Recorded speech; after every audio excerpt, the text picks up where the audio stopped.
In today's meeting, what we did was work on how to build that color intensity up and how to lift those highlights out if needed.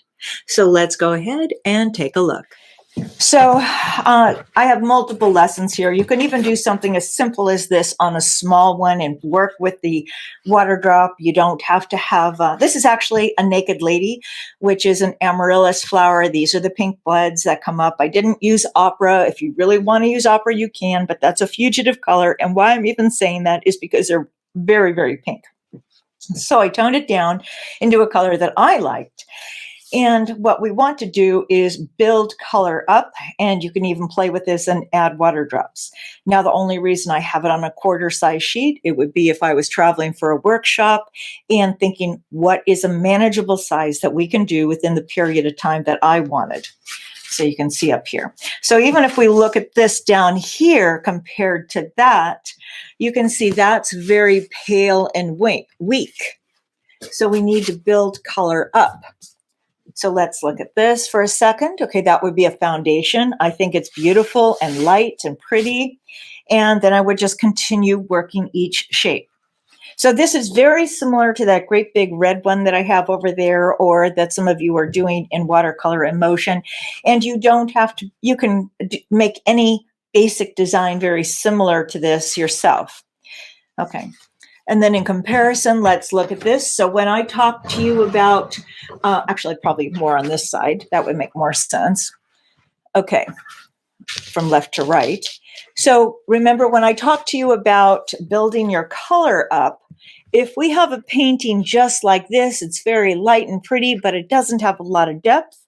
And then I would need to, instead of trying to get all the color on in the first application, I would let it dry and then come back in, work each individual shape, get more color in here, try to retain a highlight so we have more roundness to it.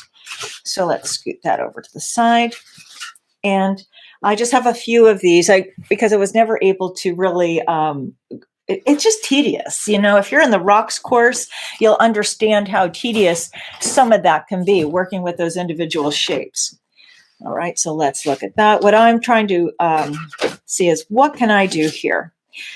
All right, now I don't know if I want to give this a try, but I will. So here I lost my highlight. I don't think it's very interesting. This has been on here for years. So can I do anything about this?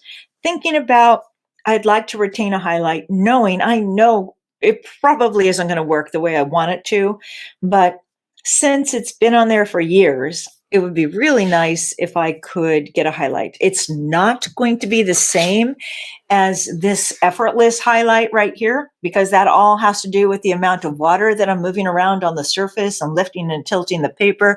And the same thing here, that is more effortless. This is going to look labored. So I'm going to try to do this. And I know that this is not really going to work. I just know it, you know, so I don't want to pretend that it really will. And if it does, it will surprise me, because I can't remember when I tried to work on something like this. So thinking about that, wanting my highlight back, I can get it wet. I'll use a hockey brush. I'm going to get water inside. And thinking about the water, it also makes me think about the edges here. I know that you have seen that if you do something like this, that edge can lift. What happens is the color lifts, moves out to the edge, and we get that really thick edge. So I'm going to go over this. Okay, I'm getting water on everything here. Now I have a couple options to get my highlight back. Like I said, it's been years. Remove some of the color like this. And the thing is, this is permanent alizarin crimson, so it's really going to stick. So that's not really coming up. So I'm going to take a magic eraser and give it a try. Now, I don't really want to rub over it too much, because then it's already going to settle in the paper, and it's not going to have that effortless look that I'm hoping to get. So I could do this, but I'm going to get little gouges, so I want to be really careful. I think the best thing for me to do is try to sweep it, remove the extra water, something like that, get my highlight back as much as possible. And I'm going in one direction, at least that's what I'm thinking. How much of a highlight do I want back? I don't know. Let's do that. Then I'll take my water, instead of leaving it like that, go over this again,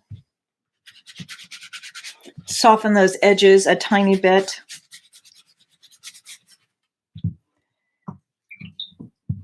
Let's see, maybe I'll break up that line a little bit.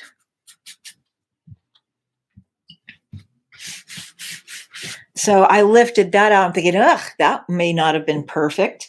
That looks a little too straight. I don't want that. Let's try to do that. Okay, we'll work with that. Let's see what colors I have in here. Now, the disadvantage is, yes, I went outside the line with my water because I really wasn't going to come back in and apply more color, but we're going to do it. I'm going to take my number 20, bring it into my palette. Of course, I should clean my palette out a little bit.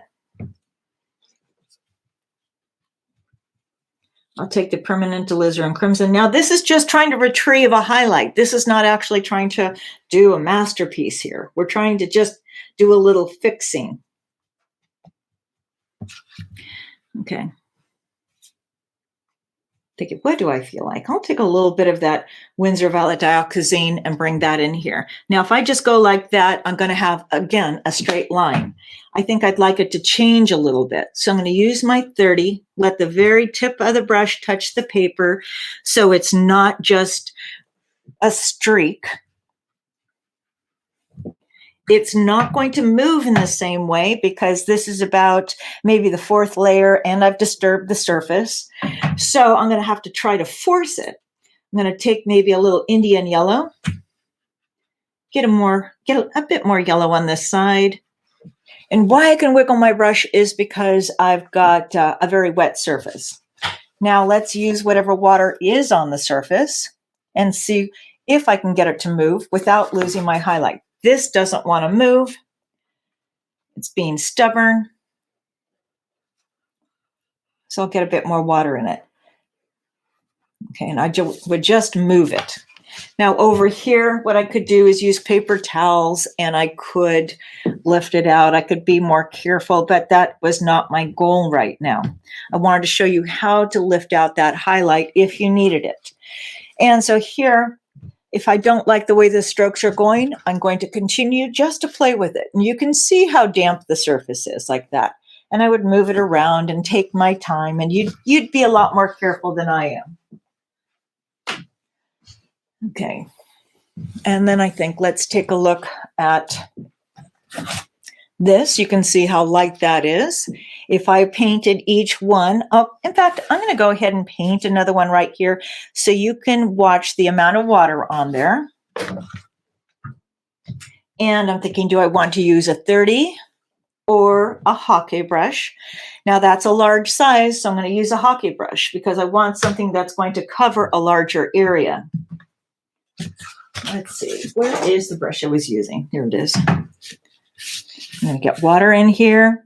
Now there's a couple petals down here that overlap into a corner. Now I would take my time, but since this is a quick demonstration, it's not really a big deal.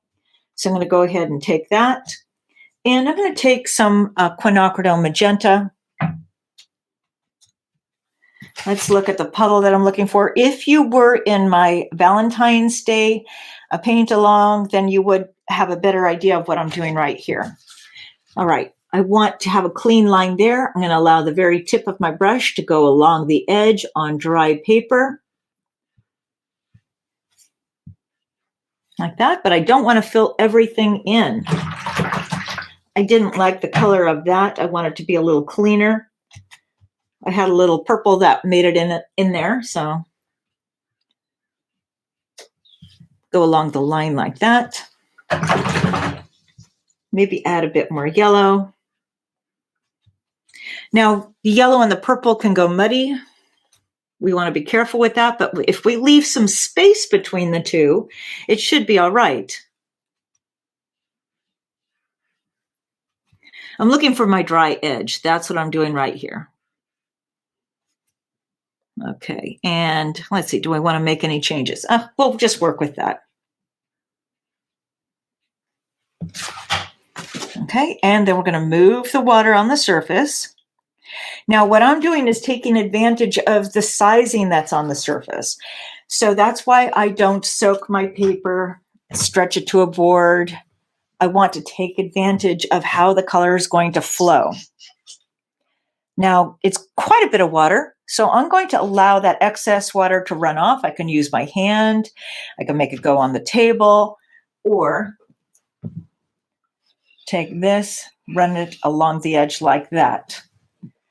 Okay, so now I've got some nice color, a lot of transparency, and then I need to keep an eye on this so it doesn't really bloom and blossom, which it won't do if the surface is even. If one area is drying faster than another, we'll get those little blooms and blossoms. So I'll scoot that over to the side. Let's see what we have here.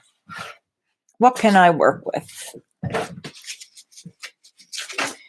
So what I'm thinking about is like, what do I don't mind disturbing? Okay, so layering the color. I have some water drops here. This is a little weak, so let's say that's just one application there. I'm going to go ahead and do the same thing. Now, if I want a very intense edge of color, I can go wet on dry, but you've got to work quickly. Otherwise, you're going to end up with a line. If I put more water in here, it's going to dilute the color, and then I may not get the color intensity that I want. So let's say I really would like it to be darker here and then expand it out. I'm going to turn it so I can access the area a little easier. And I'm looking at the colors that I'm using in here. I want to stay within that range. My palette's at a slight tilt, so it's accumulating down here, and I didn't really clean it out. So I have some blue in there. There's kind of mud. Let's just call it mud. And so that's not going to be perfect, but I'm not going to worry about that too much. I have a little color there. I'll incorporate that in. I'm going to try to stay more with the purest color. I'm looking for the amount of water that I have in this area. That's too wet. That's not moving as much, so that's going to work better for me for a color intensity. If I use a number 8 brush, I'm not going to apply enough color. If I use a 20, I'll be able to apply more color. If I use a 30 natural hair brush, it's going to apply too much water, which I don't want. I want to control my water and color. So I'm going to go ahead, let's get a bit more color in there. I'm going to go wet on dry. Let's go along the edge. I'm taking advantage of my tip. Now thinking of that persimmon, this would be very similar in a sense to that because we're trying to get some richer color. And I think I'm going to expand that a little bit. Bring it down here, take advantage of my tip. And I see I've got some nice highlights in there and I don't want to lose those. So I could use my hockey brush or I could use my 30. Let's use the 30. Okay, so if I work too slowly, that's all going to settle in the paper. So I'm going to go along the edge. It's a pretty wet brush. Like that. Bring that color down. If I want to have more control over that, I put a lot of water in there. I'm going to go from here, remove some of that excess, press a little harder. So that way I'm not releasing more water. Pull that water out like that. And then take advantage of whatever water is on the surface just by tilting it, even if it doesn't look like there's a lot. If you can notice, maybe you can notice there's a little water accumulating right there. I can take advantage and push it back. So hopefully that's giving you a better idea of how you can start to build color. Now, what I need to do is I would go around to all those other areas, and that would just take time. So I'll babysit that and put that over to the side. Okay, actually, let's look at this for a second, because that's crawling out. I know a lot of you will have issues like that. So if that's the case and I want to soften that edge, I'm going to take my number 30, get it wet, remove the extra water so it's damp, but not really wet, so it doesn't release water. Then I'm going to go ahead, go along that edge, press a little harder. Let's do this. And pull that out. Now, the good thing about this is I can take advantage of that underlying color for the next petal. And if you really don't want it, you could always try to lift it out. So trying to do a little problem solving that I know that you might have. I'll pull that out too. And of course, when you're doing this, you're going to be more careful than I am. Okay, and let's scoot it over. Looking out if there's anything else I think that would help you right now. So I think you can see that that's a darker value. We're going to layer. You would continue going darker, and these lighter areas would pull forward. Well, I hope that helps. So have fun and happy painting.